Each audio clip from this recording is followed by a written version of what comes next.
ఇక నుంచి మీ బాధ్యత నాది.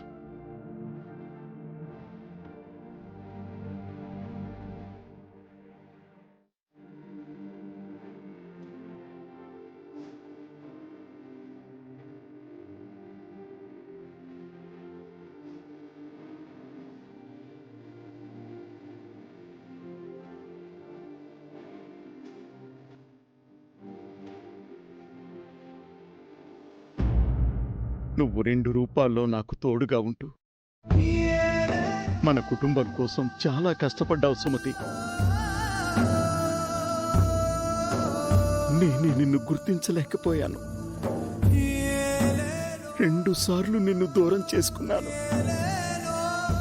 నాలాంటి దురదృష్టవంతుడు ఈ ప్రపంచంలో ఇంకెవ్వరూ ఉండరు.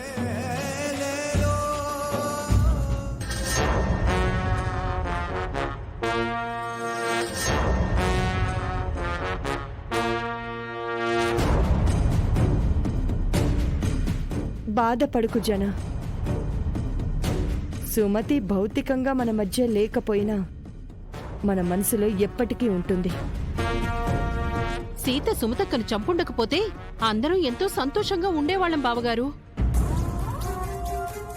సీతకి ఎదురు తిరగడమే సుమతి వదిన చేసుకున్న పాపమైంది. అన్యాయంగా సీత సుమతి వదిన్ని బలి తీసుకుంది. అనవసరంగా సీతపై నిందలు వేయకండి బావా. దయచేసి సీతని ఈ మర్డర్ కేసులో ఇరికించే ప్రయత్నం చేయకండి. మేం సీతని ఇరికించటం ఏంటన్నయ్యా? సీత సుమతక్కను కత్తితో పొడవటం మేమందరం కళ్ళారా చూసాం. చనిపోతూ సుమతక్క సీత పేరే చెప్పింది. ఒక్కోసారి మన కళ్ళు చెవులు మనల్ని మోసం చేస్తాయి చెల్లెమ్మా. అసలు నిజం వేరే ఉంటుంది. సుమతి వదిన్ని సీత చంపిందన్నదే నిజం. అన్ని ఆధారాలు సీతనే వేలెత్తి చూపిస్తున్నాయి. విద్యాదేవి గారే సుమతక్కని మీరెవరూ నమ్మకపోయినా సీత నమ్మింది. మిమ్మల్ని నమ్మించడానికి విశ్వ ప్రయత్నాలు చేసింది. అప్పుడు సీతను నమ్మని మీరు ఇప్పుడు సుమతక్కపై లేనిపోని ప్రేమను ఒలకబోస్తున్నారు.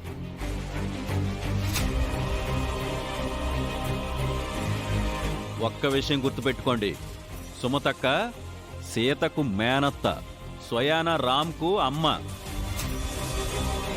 చనిపోయే ముందు సుమతక్కకు సీతకు మధ్య వచ్చిన మనస్పర్ధల్ని సాకుగా చూపించి మీరందరూ సీతను దోషిగా చేయకండి.